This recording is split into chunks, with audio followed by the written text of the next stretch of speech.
Хүлээгээрэй. Тэр яг ард нь яг хэн бэ? Та нар харж байна уу? Энэ хүүхэлтэй нэг л амар эвгүй харагдаад ах юм. Удаа харж чадахгүй ч юм шиг. Гэтэ энэ зураг харангуул нэг кинон дээр нэг харийн биет эрэнгүүл та нар ихтэй сүнс байдаг гэдэгт итгэдэг үү? Эцэг гэх хоёрын зүгээр л нэг ингийн зураг. Гэтэл хол дагшин жижиг дүрс үзэгсэн бүхнийг өөрчилсөн. Үүгээр зогсохгүй танд аимшигт түүхтэй маш олон зургуудыг одоо үзүүлэх болно. За, hi guys, дараагийн бичлэгэндээ тавтаа морил. За, маш олон хүмүүс миний өмнөх дугаарыг комент сектээр нь part 2-ыг хийж өгөөч гэсэн маш олон комментууд бичсэн байсан. Тийм учраас та бүхнийхээ хүсэлтээр гар утасны камерт өртсөн хачирхалтай бөгөөд аимшигтай цувралынхаа part 2-ыг яг энэ цагт хүргэж байна. За тэгээд part 2 дээр part 1-ээс илүү ийм байх боломжтой юм уу гэмээр маш сонир юмуд гарч ирэх болно. За олон юмрээ л шууд бичлэгэндээ орё те. Бичлэглээс өмнө та лайк дараагаа саппорт битэн мартаарай. Энэ дугаарыг бэлтэн хүргэж байгаа юм шүү. За одоо бичлэгэндээ орцгоё. За бүгд эхний баримтанд орцгоё. Бүгдээрээ Маша багуу гэдэг Google-ийг нэг бол мэднэ. Баавга ямар гоё нэлдэг, ямар гоё найрсаг үлээ. Гэхдээ бүх баавга тийм байдаггүй. 2014 оны 9 сарын 21-нд 22 настай оюутан Дар Петов найзуудаараа Америкийн нэгдсэн улсын Нью Жерсийн Апуа Пресвер гэдэг явган аялал гарсан байна. Гэтэл ой дотор 130 кг жинтэй хар баавгатай таарсан байна. Тэр гайхандаа зураг дарах мөчөд баавга уурлан дээрч тэр бүгд цухтаасан. Найзууд нь хэдий амьд үлдсэн ч сүүлчийн удаа тэр чулуу руу авирч байхдаа харагдсан байна. Цагдаа нар хэдэн цагийн дараа түүний цогцыг ойролцоонд байсаар байсан баавгатай хамт олсон. Түүний гэр бүл болон цагдаа нар түүний гар утаснаас маш сонирхолтой зүйлийг олсон. Тэр нь юу вэ гэхээр тэр нас барахынхаа яг өмнө баавгатай хамт даруулсан сүүлчийн зургийг бид нар олж харсан байна. Тэгэхээр үхлийн өмнөх зураг гэдэг нь энэ үү? Гэхдээ харамслаа бүх баавга нар Маша баавгагийн баавга шиг найрсаг байдг нь харамсалтай. За хамтаа дараагийн баримтандаа орцгоё. Хайрладаг зүйлээ хүн өөрийн гараар хөнөөвөл тэр хүн үү эсвэл аратна уу? 1918 онд уран зурагч Оскар Кокошка дэлхийн 1-р дайнаас буцаж ирэхэд хайртай бүсгүй нь өөр хүнтэй болсныг тэр харсан. Уран бүтээлээ түүгээр урамшуулдаг байсан тэрээр салсныхаа дараа хүүхэлдээ урлаачид хандан хуучин амрагийнх нь яг хэмжээтэй хүүхэлдээ хэлгсэн юм байна. 1919 онд бэлэн басан хүүхэлдээ нь хөвөн модны хүртэс хунгийн өдөн арьстай царайн амьгүй аимштай төрхтөө харагдсан байна. Энэ хүүхэлдээ нэг л амар эвгүй харагдаад ах юм. Удаа харж чадахгүй ч юм шиг. Оскар тэр хүүхэлдэйг үдшилэг дүүрийн тоглолтод хүртэл байнга авч явдаг. 80 гаруй зураглалаар түүгээр дамжуулан зурсан байдаг. Харин 1920 онд хүүхэлдээ намайг имчилсэн гэж бичээд том үдшилэг хийж түүнийг сайхан хувцлуулж үзүүлээд архинд согтсон үедээ толгойг нь тасдаж улаан дарс цутхан түүнийг сүйтгэсэн юм байна. Гэтэ хүүхэлтэйгээ яг л хүн шиг хэмжээний хайрладаг байсан хүн яагаад хүүхэлтэйгээ толгойг нь тасдаж улаан дарс цутгана гэж. Та цолоогс хүмүүсүүдийг бол мэдэх бах ихэнх нь дандаа амьтанд хичээдэг. Одоо энэ хүүхэлтэйний оронд тэр ингээ нохоо байлаа гэж бодлоо. Тэр хайрладаг тэр нохоогоо өөрийнхөө нүдэн дээр толгойг нь тастаад улаан дарс цутгана гэвэл ийм том үдшилэг хийчингүүтлээ ийм үлд гарна гэдэг бол эргэн тойрныхон хүмүүс юу гэж бодсон бол. За хамтаа дараагийн баримтанд орцгоё. 1975 оны 8 сарын 20 Калифорнигийн Sequoia үндэсний паркт 18 настай Майкл, 15 настай Мэри, 12 настай Шон нар уулын оргилд гарч эрмэгц арьсан жиргэлзэж үс нь босож Майклийн бүгжин хүртэл дуугарч эхэлсэн байна. Тэд инээдтэй явдлыг зураг дарж авахулсан боловч бодлогын мөндөр орж эхэлсэн. Өстэй цахилгаан тэр үед тэднийг онсон юм байна. Аз болоод гуруулаа амьд үлдсэн ч Шон 3 дугаар зэргийн төлөвлөлд авч энэ зураг нь өнөөдөр цахилгаан аянгын аюулыг сануулам сургамжийн жишээ болж үлдсэн юм байна. Гэтэ энэ зураг харангуул нэг кинон дээр нэг харийн биет эрэнгүүл нэг юм хачирхалтай дүрсүүд ингээ анзаараад байдаг шүү дээ. Нэг ингээ чулуун муулууд ийшээ хөвж мөгөл те. Тэр эрийг харангуул яг л тийм үйлдэл шиг харагдаад байна. Гэтэ учир шалтгаан нь бол тайлбарлаг үйлдэлсэн байт юм байна. Та нар юу гэж бодож чинь коммент дээр бичүүлдэгээрэй. За хамтаа дараагийн баримтанд орцгоё. 1998 оны 8 сарын 15-нд Хойд Ирландын Ома хотод нэгэн энгийн гэрэл зураг түүхэн аимшигт мөчийг мөнхөлсөн юм байна. Ард түмэн зам дээр бөөгнөрч байхад улаан автомашин дэлбэрч 29 хүний амь нас үргэлдэж 220 хүн тухай шархацсан. Энэ явдланд Travelers хэмээх мөргөлдөөний хамгийн олон хүний амьд хүрсэн террорист халдлага болсон. Зурган дээр байсан 2 хүн амьд гарсан ч тухайн мөч Ирландын их тайвны үйл явцын эргэлтийн нэг хэсэг болж үлдсэн юм байна. Гэхдээ 29 хүний амь насыг авч утсан 220 хүн шархацсан энэ үйл явдлын зургийг ингээл хадгалаад байна гэж юу? Энэ зураг бол нэлээд эвгүй түүхийг өгүүлэхээр л зураг байна да. За хамтаа дараагийн баримтанд орцгоо. Мууртад оруулсан зураг болгоны ард тийм сайхан түүхүүд өрнөд байдаггүй. 2019 онд интернетийг шуугуулсан эмхтэй мууранд хашгирч буй мем олны бүтээл бол болж өрнсөн. Гэхдээ энэ нь болохоор хоёр тустай зургаас бол бүрдсэн байдаг. Цагаан мөр нь Smudge Канадагийн Оттавагаас, харин гашгирч буй эмэгтэй нь болохоор Beverly Hills-ийн од Theodore Armstrong. Гэвч тэр зургийн ард аимшигт бодит түүх нуугдаж байсныг төдийлөх хүмүүс мэдээгүй байсан. Нөхөр нь түүнийг удаан хугацаанд бие мах бодит болон сэтгэл зүйн хүчирхийлэлд оруулж улмаар ТV шоуны явцад түүний нууц олон нийтэд дэлгэрсэн. Дараа нь болохоор нөхөр нь амиа хорлсон бөгөөд энэ бүхнийг үзэгчид зүгээр нэг драм мэт харсан эмгэгтэй зүйл болж өнгөрсөн. Өнөөдөр Theodore гэр бүлийн хүчирхийллийн эсрэг байгууллагатай хамтран ажиллаж аз жаргалтай амьдралыг зохицлон бүтээхэд хувь нэмрээ оруулж байгаа юм.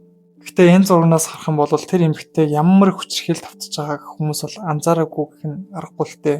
Хүмүүсд чинь гунгаа нууж гаднаа инээдэг хүмүүс шүү дээ. Тийм учраас энийг үзэж байгаа хүмүүстэй хандаж ялэхэд зүрх сэтгэлээ хамгаална гэдэг бол номер 1 хийх алхам юм шүү.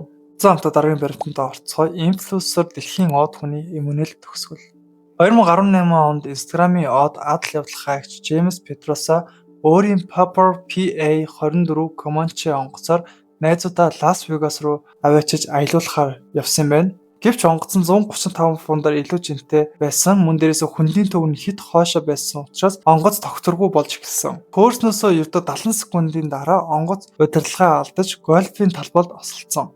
Харамсалтай нь энэ үйл явдлын дараа хэн ч амьд үлдээгүй. Хожим мөрдөн байцаагч нар юу гэж дүгнсэн бэ гэхээр туршлагагүй жолооч мөн дээрээс хит их ачаалттай байсан. Тийм болохоор техникийн гэмтэл гарч одоо онгоц осолцсон гэсэн тайлбар өгсөн байна.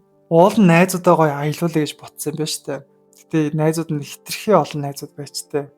За хамтаа дараагийн баримтанд орцгоо. Жохон эвгүй зургууд хамтаа орцгоох уу. 2014 онд Reddit хэрэглэгч Хорвартын уулын аяллаас буцаад гэрлүүгээ харж явах үедээ зургуудаа шалгаад нэг зүйлийг гайхсан юм байна. Анх харахад энгийн зураг. Гэхдээ хүлээгээрэй. Тэр яг ард нь гэх юм байна. Та нар харж байна уу? Хамт байсан хүмүүсүүд нь тэр өдөр ойд хідүүлэхний байсан гэдэг бүр үнэхээр тангарсан юм байна. Зургийг шинжилж үзэхэд Photoshop-ын ямар ч уулмөр бол олдоогүй.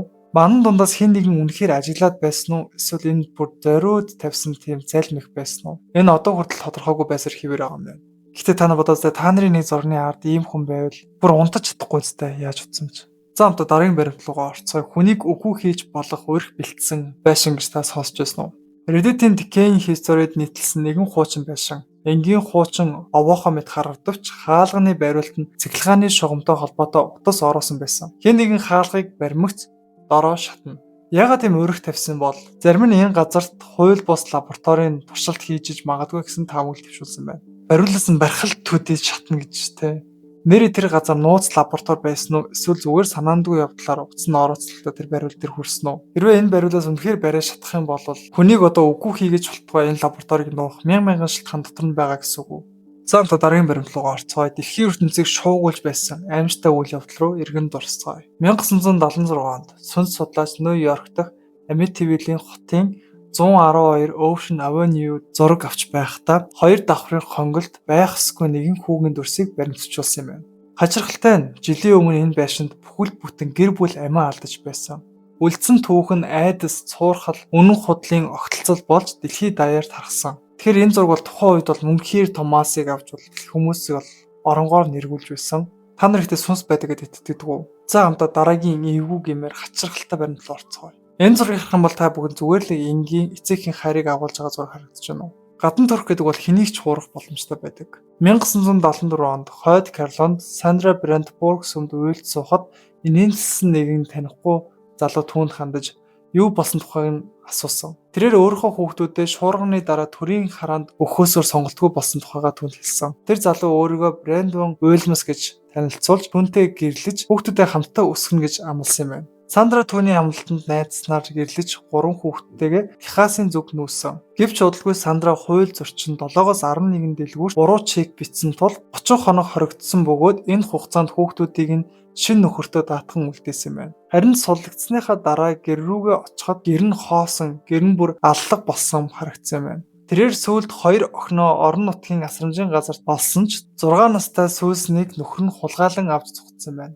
Түүний жинхэнэ нэр нь болохоор Franklin Delano Flood гэж нэрлэдэг байсан. Энэ хүн нь болохоор олон удаа нэрээ сольж хүчирхийлэл үлдэж байсан хамгийн аюултай хүн тухайд байсан юм байна. Flood Susan-ыг авч Oklahoma хот руу нүүж өөртөө Warren ба Sharon Marshall гэж танилцуулсан. Гадаад ертөнцид тэр бол хайртай аав мэт боловч үнэндээ хүчирхийлэгч байсан. Сандра цагдаа нарт хандсан ч түүний ах дүүгийн эрхийн хүрээнд Флод бол хүүхдүүдийг нь авч явах бүрэн эрхтэй нэгэн гэж хүлээмжшүүлсэн байна. Сьюзен одоо Шерон гэж нэрлэгдэж сургуультай амжилттай суралцаж агаарын сансар судалцын тэнхимд суралцах тэтгэлэг хүртсэн байна. Гэвч Флод түүнийг сургуультай явахыг хориглон Флорид руу жүжигчин болохоор албатан шахсан байна.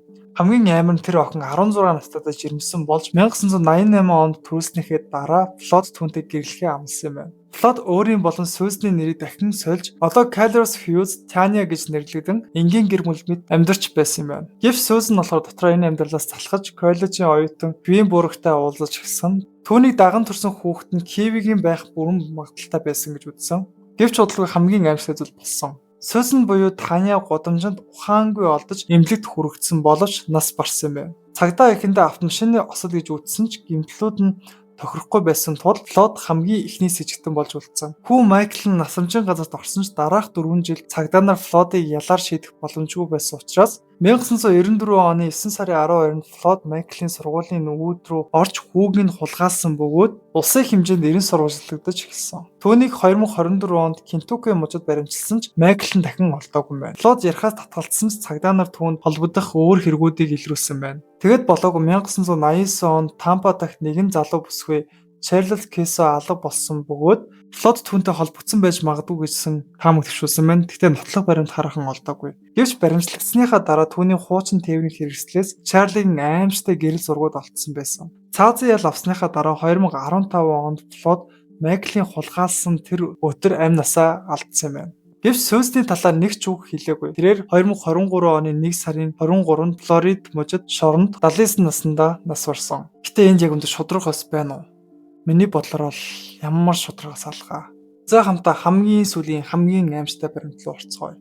1945 онд турсан Денис Канзас хотод амьдарч байсан бөгөөд гаднаас энгийн гэр бүлтэй хүмэд боловч үнэндээ өөр дүр төрхтэй байсан. Тэрээр Скоттын ахлагч сүмийн зөвлөлийн дарга байсан ч үнэндээ нүүр царай нь өөр байсан бөгөөд 2015 онд цагдаа түүний гэрт орж масктай өөрийнх нь зургийг нь олсон юм байна. 1974-өөс 1991 оны хооронд Вачита хотод 10 хүн алагдсан. Тухайн үед аларч хүний аимшигт үйлдэлүүд бол газар авч байсан. Тэр үед тэрээр цагдааг шоолж захидал илгээж гинэт дахин 2004 онд дахин тэр үйлдэлээ хийж эхэлсэн юм байна. Тэр үед цагдаа нар түүнийг олоход ашигласан нь түүний явуулсан дискний файл дэх мэдээлэл байсан. Баримтлагдсан үедээ Денис болохоор аимшигтай зургнуудтай хохирогчдын хувцсыг өмсөж маск зүүсэн байдалтай зургнуудыг олж харсан юм байна. Тэрээр 59 наснда хоригдож одоо хүртэл 20 халаа эдэлсээр байгаа юм байна. Гэтэ цагдаа нар файлаа өгч өөрөөгөө барьж өгсөн цуврал аварчин гэсэн үг үү? За тэгээд энд хүрээ дугаар минь өндөрлөж байна. Тэгээд аль эзэн нарж аргачиж тэгээд энэ бичлэгийг бэлдэн та бүхэндээ хүргэлээ. Тэгээд та бүхэн таалагдсан бол лайка дараа сабботорхоо битэн мартаарай. Бас дараагийн сонирхолтой бичлэгүүдээр хамтаа уулзъя. Таад минь ямар бичлэг үзэх хүсэж чинь коммент дээр бас бичиж үлдээгээрэй. За тэгээд хэдүүлээ 80,000 болсон. Тэгээд би 80,000 болсыг тохиолдуулан гоё асуулт хариулттай тийм контент оруулъя гэсэн бодолтой байгаа. Та хэд минь надаас асуухыг хүсэх асуулт байх юм бол энэ комментэнд бичиж болно. Эсвэл бол би пост хэлбэрээр YouTube-д оруулчих. Та хэд минь тэр постны доор коммент өгүүлдэгээрэй. За тэгээд хамтаа дараагийн контентоор уулзцаая.